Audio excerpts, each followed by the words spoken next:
to order. Madam Secretary, would you please call the roll? Commissioner Scott, Commissioner Baker McCormick, Commissioner Marecki, Commissioner Anderson, Commissioner Clemente, Vice Chair Bejun, Here.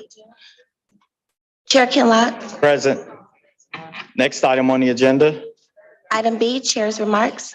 There, I have none at this time. Next item. Item C, approval of the minutes from the April 11, 2023 meeting. Moved. Moved and supported. Please vote on, we're using the devices? Yes. Yes, please vote on the device.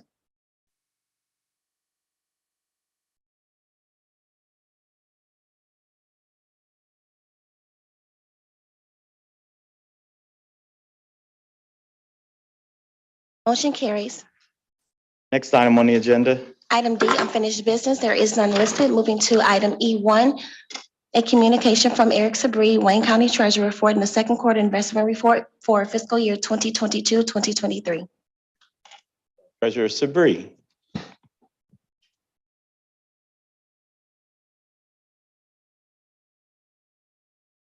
Good morning.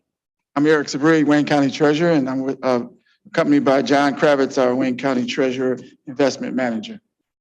And we submitted our report last week, and I can tell you that we have earned in first two quarters approximately $22 million. And compared to last year, this time with $1.9 million. So that's the difference in the interest rates. Right. I know last week you gave us, you both gave us a very extensive report. Just continue to do good work and be good custodies of the public resources. You're doing a remarkable job, especially in these interesting times. As you spend the ARPA funds, the amount of money that we're able to earn is going to significantly decrease. No, we understand. Is there any additional information you would like to provide? Not at this time, no. Okay, at this time, any commissioners have any questions? Any commissioners have any questions? Well, thank you. Yes, we're going to do all these together. So thank you, Treasurer Sabree and Mr. Kravitz, and see you soon. Thank you, Mr. Chairman. Thank you. Next item on the agenda. So we're going to take all of these items together, and we'll make a single motion at the end. Next item on the agenda. Next item, item 2, requesting commission approval of the 2023 Wayne County Equalization Report.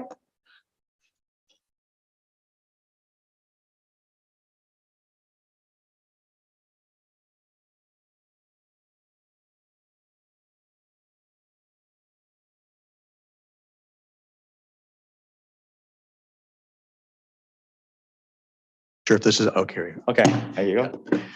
Good afternoon, Scott Vandenbergo, Director of Assessment and Equalization.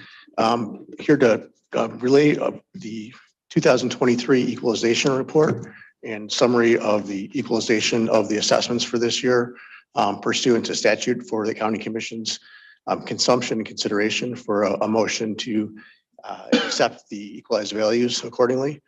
A few highlights from the report. I won't go into great detail with it.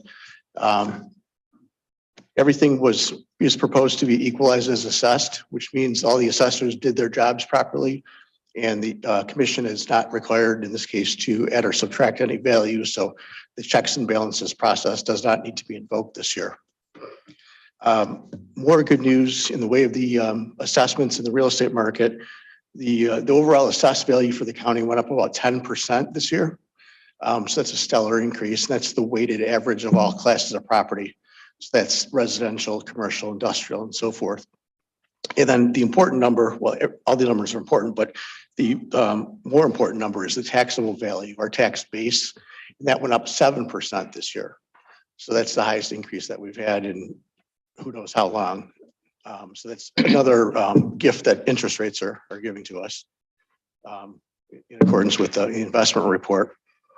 And the Numbers I've been keeping for the past several years are, I've been doing a comparison against 2007, which was the peak year of where the county's values were at one point pre-recession. And this year we crossed over. Right now we're at 109% of where we were in 2007 on the assessed value side or market value side. However, our taxable value or tax base is still only at about 97%. So 16 years later, we're still down 2 or 3% from where we were in terms of our tax base from 16 years ago. And then we have all those years of price inflation and everything else in the world that has gone on. So we're recovering, but it's a slow recovery back into the valuation base.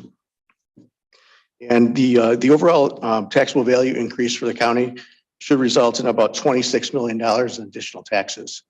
So that's a substantial increase associated with that 7% taxable value increase. That's about all I really have to say as far as highlights from the report.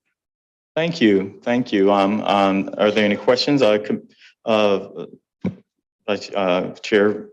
Baydun? Thank you, Mr. Chair. Thank you, Scott. I have a quick question, Scott. You said the taxable value went up by 7% last year. Does this include the inflation multiplier, which was 5%? Because we're capped because of Proposal A. Does that also include the properties that were uncapped in Wayne County, throughout Wayne County after a sale happened?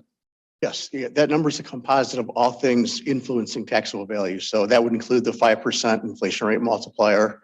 That would include uncappings, and then that would include taxable additions. So that's new development and new construction in excess over the not demolitions. That's good news that we're at the 97%. We're at 109% in terms of where we were in 2007 and 97%. Are there like any specific communities that have not caught up to the same level as 2007? I know you told me Dearborn is almost there, if not there already, right? It's amongst the 43 communities, there are things on both sides of 100%. As far as your question about some that have not caught up yet, Ecorse and River Rouge, I think, are only at about 40% of where they were, even all these years later. And then on the other side of things, Plymouth and Northville, I think, are somewhere in the order of 140 or 150%. So there's a wide swing on how the values are dispersed and where things are relative to 16 years ago in 2007. Okay, thank you, Scott. Thank you. Commissioner Anderson. Thank you. Just wonder, Scott, does that include what you're saying, the additional revenue to the county? Does that include after, or is that after Headley, the adjustment for Headley? Yes, we are just getting the information in to compute the report for the Headley rollback or millage reduction fraction. So we're looking at about a 1 rollback for this year. So that is an actual increase. So we're not proportionately lowering our millage rate this year. We're not having to do that, which we have to do in some cases. So that's actual real tangible. So when is this? I was going to mention that your mic is not picking your voice up. Sometimes if you speak directly into it. But the one thing that I was wondering too is how quickly are we going? All of property owners see this increase showing up on their taxes.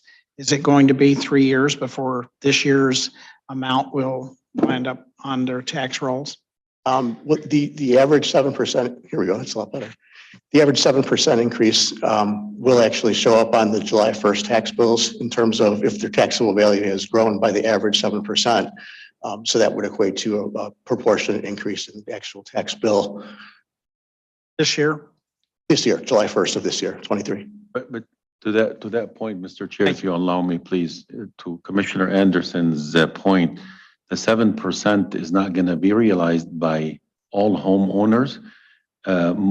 Everyone in the state of Michigan is going to see a 5% increase. But from the county's perspective, they're going to see 7% because that's a combination of the uncapping, which would probably amount to about 2%. And then the 5%, which is the inflation multiplier.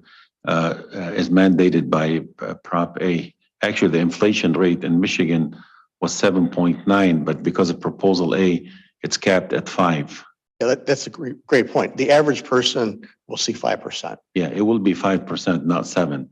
But the county is going to see 7 combined with the uncapped values, all the homes that were sold, all the properties that were sold in 2022. And that's the first time that that's ever actually happened where the inflation rate multiplier has reached its Reached the ceiling of maximum. 5%. The average over the past 25 or so 20 some years of Proposal A is 2.3%. So the inflation rate multiplier historically has been half of what it is now, but it's at that 5%. And it really would have been, as Commissioner Bedu noted, it really would have been 7.9% were it not for that ceiling of 5%. I should have been clearer. I meant the ones that were not capped because of their years of residency in that property that with the, I realize with Headley that it's a max of 5%, but anyone that's, say, someone selling their house, someone that buys the house when the cap is removed would be at that higher amount. For sure, that can be, I mean, with several years of very handsome market appreciation, the difference between the assessed value and the taxable value could be 20, 30, 40%. So for the taxes to go up that much in the year following the sale, when the cap comes off, that's not uncommon at all. So there's, it's important for buyers to be educated in the process of how that works. And it's definitely, as I'm sure. I stand corrected, Commissioner Anderson, on one point. There will be some homeowners that are going to see more than 7% because if they purchased a home that was owned by the previous owner for many years and it gets uncapped, they're probably going to be paying a lot more than 7%.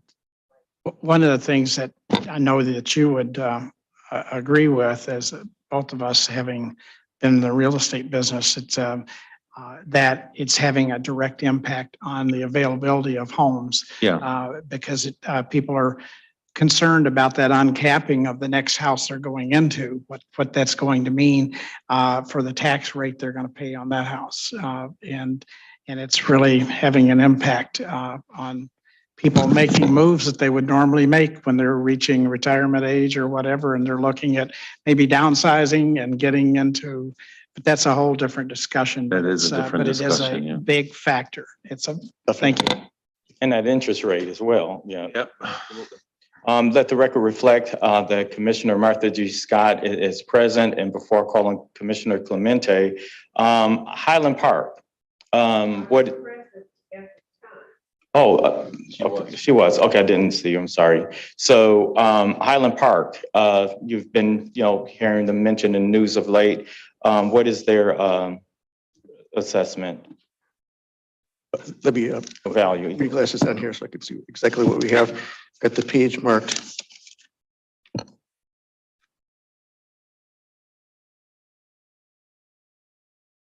Highland Park did great this year. Their increase for assessments is about 22%. So on the market value or assessed value side, 22%. And then the taxable value or tax base went up about 10%. So those two factors are beating the average in the county. Basically double for the assessed value side or market value side on the average. Commissioner Clemente? Thank you, Mr. Chair.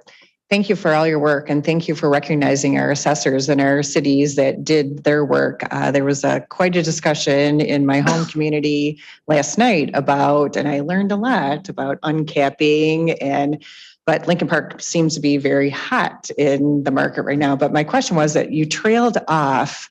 You said something about Ecorse and River Rouge, and if you could just repeat that without me having to go through this whole report about. Oh, sure. The question that was posed to me was which communities have not yet gotten to or near their 2007 peak taxable value or assessed value. And that was a couple communities off the top of my head without, paging through the report that still have a ways to go to recapture some of their tax base or a lot of their tax base from what they had 16 years ago. So is that they, like sales need to increase in the area? People have been moving out, like it's just combination of things? Well, and that's an aggregate number for the total value for the municipality. So some of that's also attributable to the disinvestment in the industrial side of things, where the high value personal property for some of the manufacturing facilities is not there. So that number doesn't include just houses. It includes all classes of property. So I would say that more than anything, the disinvestment in the commercial industrial property is the most significant factor for the communities that. Okay, so it's residential and commercial. Okay. Okay, thank you. Okay, any additional questions? Okay, Commissioner Baydun. Scott, I forgot to ask you. You said in terms of taxable value, the increase is $26 million realized to the county. If you were to quantify this amount, how much would you say percentage-wise was from residential, commercial, industrial? You don't have it broken down that way, do you? It's broken. It's in really fine print because it's with the 16-year history. If you give me a moment, I can. I'm going to guess probably the majority of the increase is coming from residential, probably. Most definitely. Yeah. The average increases for commercial or industrial might be 3 or 4%. And then on the residential side, in some cases. Because those tend to be percentages in the sold teens. and turned over more frequently than industrial and commercial. I'd say probably the weight of the residential relative to everything else is probably about 2/3 off the top of my head. Okay. I've Thank got you, the Scott. statistic in Thank you. Thank you for a job well done. Okay, does that conclude your presentation? Yes. Okay, well, let's see. Commissioner Baker McCormick, thank you. Just a quick question. Thank you, Mr. Chair. As far as the appraisals that were, we were having some issues with finding appraisers, outside appraisers.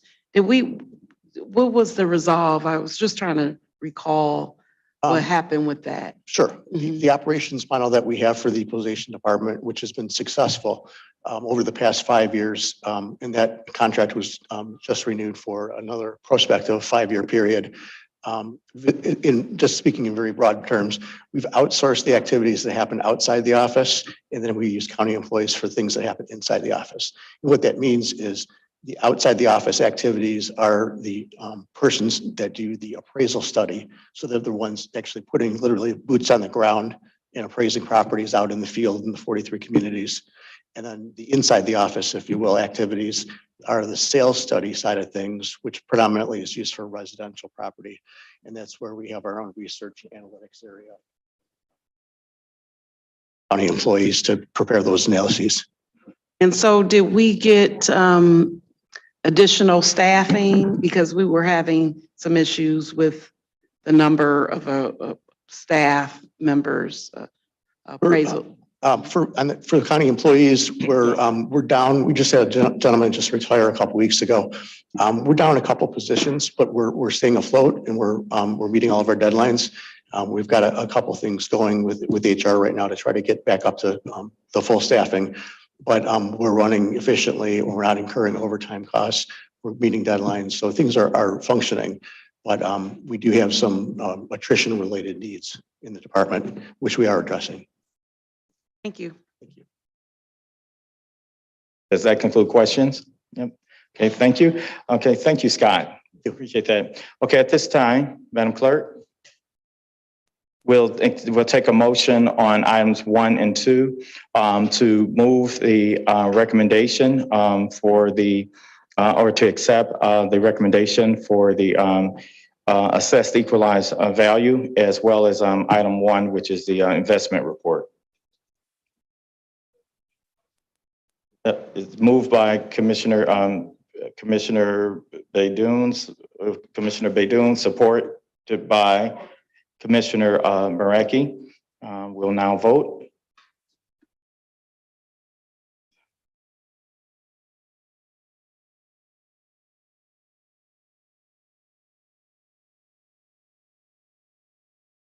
Motion carries. Next To item receive on. and file item number 1 and approve item number 2. Thank you. Next item on the agenda. Next item, item number 3, requesting commission approval of budget adjustment 2023-35098, certifying revenue in the county health fund. And do anyone have any questions regarding this item? Next item. Item number 4, requesting commission approval of budget adjustment 2023-35112, reallocating expenditures in the community corrections fund.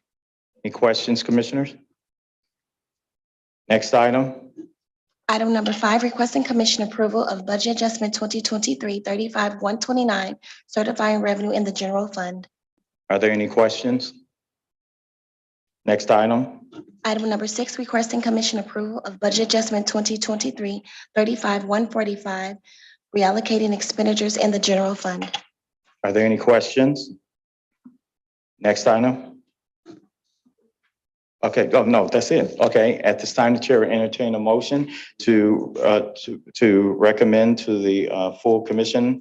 We have a motion by, by Commissioner Baker McCormick, supported by Commissioner Baydun, to recommend to the full board. Okay, we'll now vote.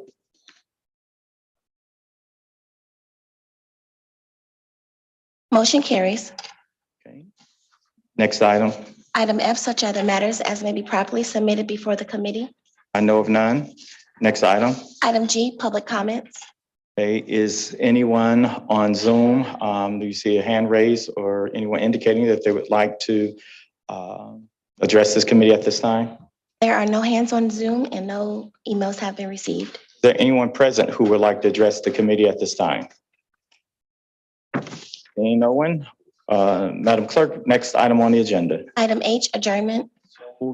Been moved and supported. All those in favor signify by saying aye.